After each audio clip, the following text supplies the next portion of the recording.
6 de la mañana con 37 minutos, ustedes veían la acción popular que han presentado este grupo de líderes de iglesias evangélicas. Bueno, vamos a hablar de este y otros temas. Estamos acompañados de Iván Lima, ministro de Justicia.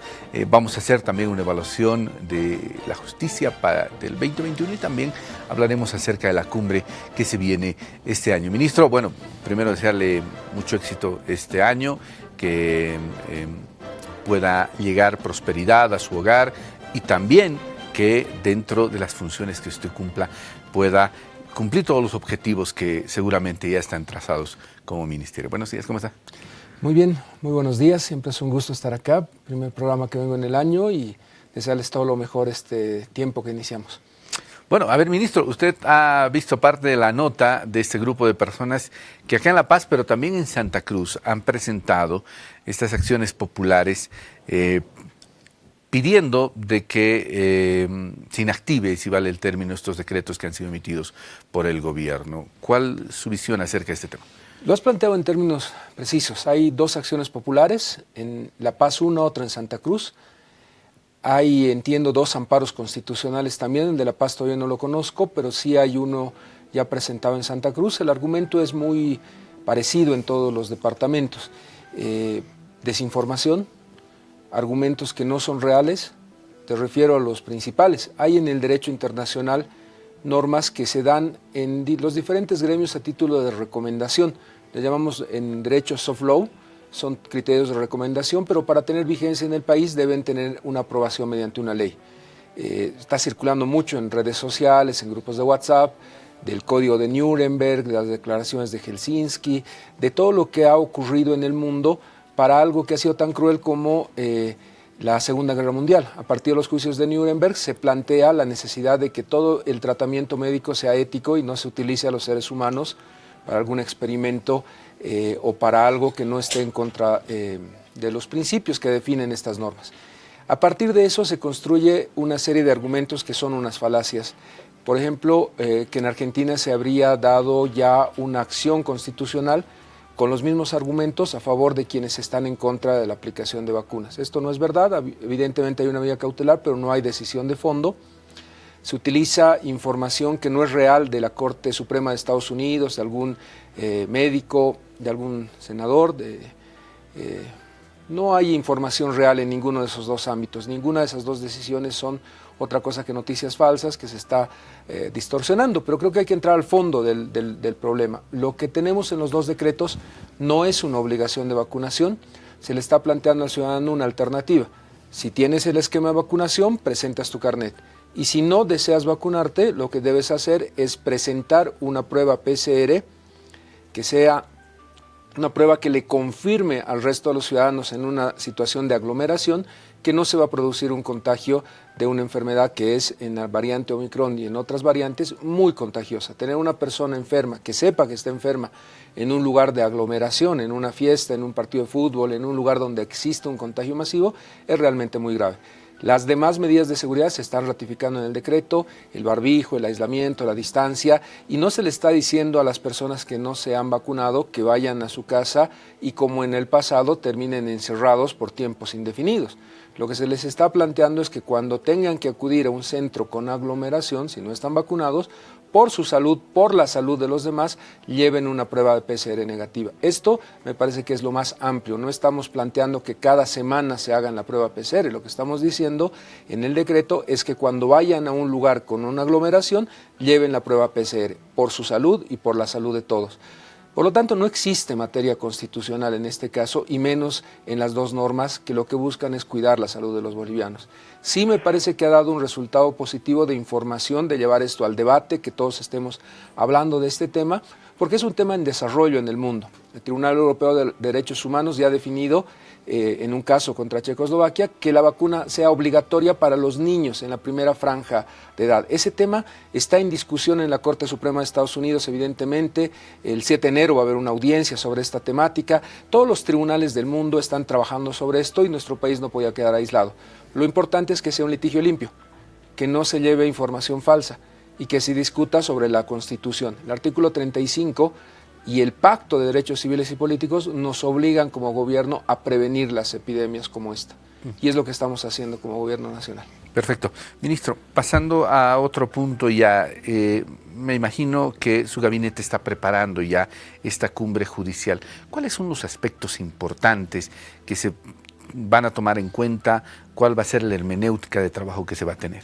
Mira, esto es un desarrollo continuo del trabajo. A partir de la mesa de trabajo que buscaba una reforma constitucional el 7 de marzo, hemos desarrollado todo el año pasado una serie de iniciativas que no se van cerrando como un fracaso, como algún medio de prensa lo está planteando, sino que son situaciones que son concatenadas y van a seguir la misma lógica que hemos planteado desde el inicio. La necesidad del pueblo boliviano de que exista independencia judicial y una transformación de la justicia, una revolución en la justicia en el marco de todo lo que se ha hecho en los últimos años. Algo que me ha parecido relevante es ver que en el país desde el 91 hasta la fecha estamos en un permanente proceso de reforma. En este último tiempo, los hitos más relevantes, además de la reforma constitucional planteada para el 7 de marzo, que no terminó en términos de que hubiéramos ido los bolivianos a votar, que hubiera sido una solución que ahora se está pidiendo y que se la planteó para el 7 de marzo, son las de escuchar a todos los bolivianos, de tener en el ámbito de los 6 ejes de trabajo la mayor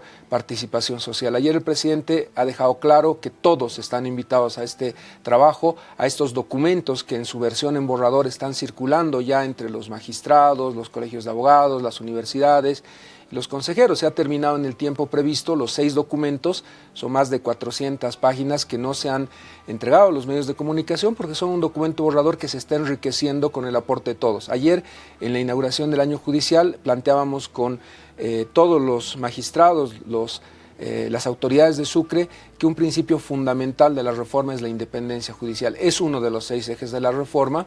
Y lamentablemente se ataca ese elemento de la independencia con un concepto que lo hace escuchar permanentemente. Aquí hay persecución política. Al extremo que incluso los hermanos Parada, cuando le van a decir a Brasil que no quieren venir a rendir cuentas a la justicia boliviana, dicen que son perseguidos políticos. Esto hay que despejarlo por completo. Y para eso hemos visto que el escrutinio internacional, que los organismos del más alto nivel opinen, le ayuda al boliviano a estar tranquilo de que estamos en un buen camino en la reforma judicial. Por eso, la segunda semana de febrero viene un personaje muy importante en el sistema universal de derechos humanos, el relator de la independencia judicial de jueces y abogados. Va a venir al país Diego García Sayán.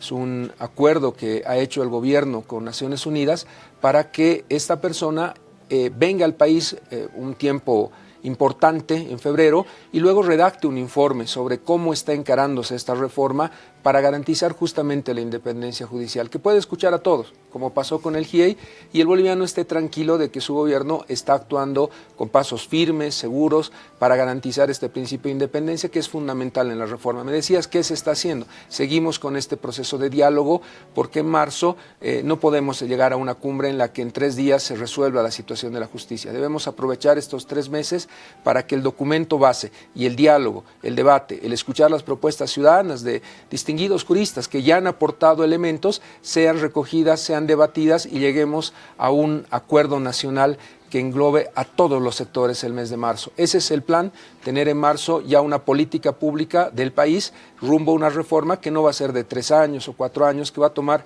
un tiempo considerable para transformar realmente nuestra justicia. Estas observaciones que va a hacer el relator van a ser tomadas en cuenta al 100% en este proceso de transformación de la justicia, ministro. Mira, el trabajo de los relatores es un trabajo crítico. Ellos no dan una receta, pero sí nos plantean retos y objetivos, como ha pasado con el informe del GIEI. El gobierno lo que está haciendo permanentemente es resguardar el principio de soberanía. Los bolivianos hacemos el trabajo, hacemos la reforma, hacemos las leyes, pero tenemos en cuenta toda observación internacional. Y cuando, recuerda, se presentó el informe del GIEI por parte de nuestro presidente, se asumió el compromiso de cumplir con todas las recomendaciones y lo estamos haciendo. La mayor parte de las recomendaciones de ese informe se están implementando con la reparación a las víctimas y con todas las medidas que se han dispuesto de transformación, de reparar integralmente el daño. Lo mismo va a ocurrir con el relator de independencia judicial. Nosotros somos respetuosos de los compromisos que asumimos y si invitamos a una autoridad de este nivel es para que nuestra justicia mejore, para que la independencia esté garantizada y para quitar ese discurso. Cuando el ministro de Justicia habla, hay un sector del país que no le cree y que no plantea soluciones alternativas. Ahora les estamos planteando que esas propuestas que siempre nos dicen de transformar la justicia, de hacerlo inmediatamente, tengan en este debate serio alguien que pueda darnos la mayor cantidad de luces para esta transformación. No es alguien que viene a imponer una agenda, pero tampoco es alguien que no va a ser escuchado. Estamos trayendo a un relator que nos va a dar los elementos para mostrarle a los bolivianos que el gobierno está actuando correctamente en esta ruta de lograr independencia de los jueces, que es algo que es estructural para una reforma en la justicia. Ministro, ya para terminar, se ha conocido en las últimas horas de que está detenido en Panamá el hermano de Antonio Parada. Lo propio se dice del propio Antonio Parada, que estuviera en Brasil. ¿Cómo se hace para extraditarlos? ¿Cómo se hace para que ellos puedan venir a Bolivia y que respondan por sus actos? Mira, lo que tenemos en el sistema internacional de protección y de trabajo del debido proceso son instrumentos internacionales que nos permiten saber, en primer lugar, dónde está la persona, y esto es a través de la Interpol. Se levantan alertas en las que Interpol informa al país, en este caso a Bolivia, dónde se ha ubicado a la persona que está siendo buscada. Y a partir de ese momento empiezan a regir los tratados de extradición. Hay un tratado interamericano, hay en muchos casos acuerdos bilaterales que están a cargo de Cancillería. Cancillería está haciendo en este momento todo el trabajo necesario para que ese nivel político de diálogo entre los estados garantice un debido proceso, pero también la extradición de estos ciudadanos.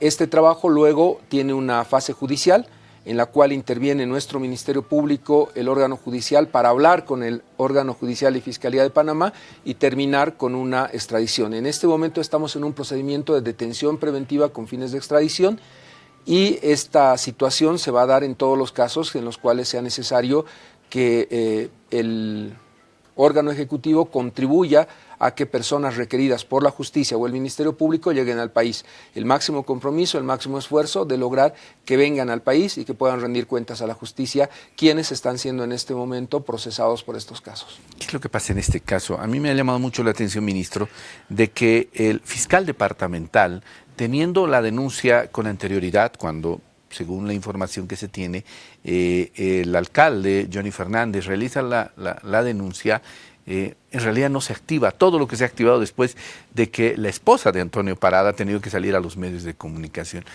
¿Qué es lo que pasa con el fiscal departamental? ¿No se lo sanciona? Aparentemente la fiscalía es uno de los puntos en los cuales hay que trabajar más en este trabajo de mejorar la justicia, ministro. Sí, aclaremos que es el fiscal departamental de Santa Cruz, ¿no? En este caso, evidentemente, como Ministerio de Justicia estamos apersonados. El nombre completo del Ministerio es Justicia y Transparencia Institucional. Lo anunciamos al país, estamos haciendo un seguimiento para garantizar el debido proceso, para garantizar que no exista ninguna actividad irregular ni del Ministerio Público ni del órgano judicial. Es lamentable que muchas veces, si no hay los ojos de la prensa y el trabajo que desarrolla el Viceministerio de Transparencia, los plazos procesales no se cumplan y se tenga esta situación que has planteado claramente. No hay en este momento una explicación para que ese caso se hubiera cerrado. Por ello, mediante una acción constitucional se abre el caso y está actualmente en investigación. No debiera ser necesaria la intervención de otros órganos del Estado para que se haga un trabajo independiente, objetivo de parte del Ministerio Público y de la Justicia. Mientras sea necesario, no podemos dejar en la impunidad ningún acto como este. La política de cero tolerancia a la corrupción es una política real en la que el año pasado hemos concluido varios casos ya con acusaciones y estamos entrando este año a la etapa de juicio en varios de los casos más emblemáticos de corrupción que ha tenido el país. Coincido contigo plenamente, necesitamos que el Ministerio Público termine su objetivo de institucionalización y termine de tener a toda la estructura de fiscales ya en funcionamiento, no de funcionarios interinos, sino funcionarios de carrera. Creo que es una parte importante de la reforma a la justicia que seguramente se va a ir consolidando este año. Gracias, ministro, por su visita. No, a las órdenes, siempre un gusto estar con ustedes. Bueno, ahí estaba el ministro.